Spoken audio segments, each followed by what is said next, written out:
Hello बच्चों, एक बार फिर से स्वागत है राजकिरण वर्मा के यूट्यूब चैनल मिशन हिंदी में। उम्मीद है आप लोग ठीक होंगे, स्वस्थ होंगे। तो चलिए बढ़ते हैं अपने टॉपिक की तरफ। आज आप लोगों को हम बताएंगे वाक्यांश के लिए एक शब्द जो कि आपकी परीक्षा में बार बार पूछे जाते हैं, और उन्हीं वाक्यांशों में से जो बार बार पूछे जाते हैं, सबसे महत्वपूर्ण जो होते हैं, बार बार एग्जाम में पूछे जाते हैं, वही हम आप लोगों के लिए छांट छांट के लाए हैं। देख लीजिए, आज हम आप लोगों को वही बताएंगे, महत्वपूर्ण वाक्यांश शब्द। ठीक है, वाक्यांश के लिए एक शब्द बताएंगे जो परीक्षा में बार बार पूछे जाते हैं। जो भी हिंदी से संबंधित रहेगा उसके मतलब एग्जाम में आएगा, वो समझ लीजिए यही सब में से एक आध नंबर का जरूर आ जाता है आपका, चाहे टेट हो चाहे सीटेट हो, जो भी हिंदी से रिलेटेड रहेगा आपका एग्जाम, उसमें ये सब समझ लीजिए एक नंबर का पक्का ही आता है। तो वही महत्वपूर्ण जो वाक्यांश के लिए एक शब्द है, यही शब्द हम छांट के लाए हैं आपके लिए। ठीक है, देख लीजिए पहले नंबर पर क्या लिखे हैं, जिसके पति ने छोड़ दिया हो। जिसके पति ने छोड़ दिया उसको क्या कहते हैं, परित्यागता। क्या कहते हैं, परित्यागता। जिसके पति ने छोड़ दिया हो, परित्यागता उसको कहा जाता है। जिसके पास कुछ ना हो, ये भी बार बार एग्जाम में पूछा जाता है आपके, समझ लीजिए बार बार एग्जाम में पूछा जाता है। जिसके पास कुछ ना हो उसको क्या कहते हैं, अकिंचन। साधु को भी कहा जाता है अकिंचन। जिसके पास कुछ भी नहीं होता है उसको क्या कहा जाता है, अकिंचन कहा जाता है। बहुत अधिक बोलने वाला, बहुत अधिक बोलने वाले को क्या कहते हैं, वाचाल कहते हैं। बहुत अधिक बोलने वाले को क्या कहते हैं, वाचाल कहते हैं। जंगल में जो लगती है आग, जंगल में लगने वाली आग को क्या कहते हैं, दानावल कहते हैं। ये और ये समझ लीजिए बार बार एग्जाम में पूछे जाते हैं आपके। देख लीजिए जो भी हिंदी से रिलेटेड पिछला क्वेश्चन होगा, जो भी एग्जाम में आते हैं, ये सभी पूछे जाते हैं। वाक्यांश के लिए एक शब्द अगर आएगा तो ये सभी छांट छांट के हम लाए आप लोगों के लिए। महत्वपूर्ण वाक्यांश जो है यही शब्द लेकर आए हैं। ठीक है, और यही बार बार पूछे जाते हैं आपके एग्जाम में। जंगल में लगने वाली आग को क्या कहते हैं, दानावल या दानावल, ये समझ लीजिए बार बार पूछे जाते हैं। नभ में चलने वाला, नभ में चलने वाले को क्या कहते हैं, खेचर। नभ में चलने वाले मतलब जंतु को क्या कहते हैं, खेचर कहते हैं। सब कुछ जानने वाला, सब कुछ जानने वाला क्या होता है, सर्वज्ञ। क्या कहते हैं, सर्वज्ञ कहते हैं। ठीक है, जिसको कभी बुढ़ापा ना आए, जिसको कभी बुढ़ापा ना आए उसको क्या कहते हैं, अजर कहते हैं। ये भी एग्जाम में पूछे जाते हैं बार बार। ये सभी समझ लीजिए बहुत ही महत्वपूर्ण है आप लोगों के एग्जाम में। टेट का एग्जाम आने वाला है, ये सभी समझ लीजिए वाक्यांश के लिए एक शब्द आपके जरूर आएगा, और ये सभी बहुत महत्वपूर्ण है। अगर आप लोग स्क्रीनशॉट लेना चाहते हैं तो ले सकते हैं इसका। ठीक है, देख लीजिए सब कुछ जानने वाला इसको क्या कहते हैं, सर्वज्ञ कहते हैं। इसी तरह देख लीजिए कभी जिसको बुढ़ापा ना आए, जिसको कभी बुढ़ापा ना आए उसको क्या कहते हैं, अजर कहते हैं। खोज करने वाला, खोज करने वाले को क्या कहते हैं, अन्वेषक। क्या कहते हैं, अन्वेषक कहते हैं। ठीक है, खोज करने वाले को।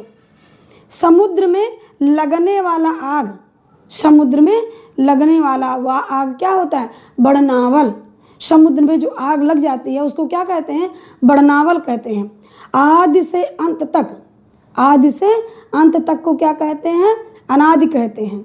आदि से अंत तक जो चलता रहे उसको क्या कहते हैं, अनादि कहते हैं। मरने के का इच्छुक, जो मरने का इच्छुक हो उसको क्या कहते हैं, मिमुर्षा कहते हैं। क्या कहते हैं, मिमुर्षा। ठीक है, इसी तरह देख लीजिए जो काम आसान हो, जो काम आसान हो उसको क्या कहते हैं, सुकर कहते हैं। क्या कहते हैं, सुकर कहते हैं। अब देख लीजिए यहाँ भी बहुत महत्वपूर्ण, इधर भी लिखे हम आप लोगों के लिए लाए हैं।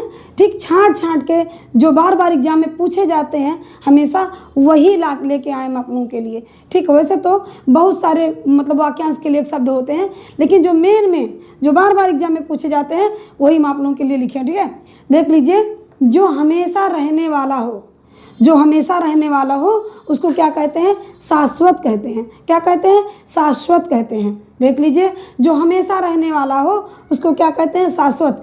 रंगमंच पर पर्दे का स्थान, रंगमंच पर पर्दे का स्थान जो होता है उसको क्या कहते हैं, नेपथ्य कहते हैं। क्या कहते हैं, नेपथ्य कहते हैं। ठीक है, जो पहले जन्मा हो, जो पहले जन्मा हो उसको क्या कहते हैं, अग्रज कहते हैं। ठीक है, क्या कहते हैं? अग्रज कहते हैं। जो बाद में जन्मा हो उसको क्या कहते हैं? अनुज कहते हैं। जो पहले जन्मा हो उसको क्या कहते हैं? अग्रज। ठीक है। एक बार कही बात को दोहराना, ये भी एग्जाम में पूछा गया है आपके। ठीक है, एक बार जान लीजिए, पढ़ लेंगे तो आपको तुरंत ही याद हो जाएगा। एक बार कही बात को दोहराना क्या होता है? पिष्ट पेषण। क्या होता है? पिष्ट पेषण। जिसका जन्म उच्च कुल में हुआ हो, जिसका जन्म उच्च कुल में हुआ हो उसको क्या कहते हैं? कुलीन कहते हैं। क्या कहते हैं? कुलीन कहते हैं। जो युद्ध में स्थिर हो, जो युद्ध में स्थिर हो उसे क्या कहते हैं? युधिष्ठिर। क्या कहते हैं? युधिष्ठिर कहते हैं। जो युद्ध में स्थिर हो उसे क्या कहते हैं? युधिष्ठिर कहते हैं। जिसका कुछ ही समय में नाश हो जाए, जिसका कुछ ही समय में नाश हो जाए, जिसका कुछ ही समय में नाश हो जाए। ठीक है, उसको क्या कहते हैं? क्षणभंगुर कहते हैं। ठीक, यहाँ मिस्टेक हो गया था। ठीक, जिसका कुछ ही समय में नाश हो जाए उसको क्या कहते हैं? क्षणभंगुर। क्या कहते हैं? क्षणभंगुर। शीघ्र प्रसन्न होने वाला, शीघ्र प्रसन्न होने वाला आशुतोष। आशुतोष कौन है? शंकर भगवान को कहा जाता है, जो शीघ्र प्रसन्न हो जाते हैं। ठीक है, तो समझ लीजिए उनको क्या कहा जाता है? आशुतोष। शीघ्र प्रसन्न हो जाए उसको क्या कहते हैं? आशुतोष कहते हैं। दोपहर का समय क्या होता है? दोपहर का समय क्या होता है? मध्याह्न।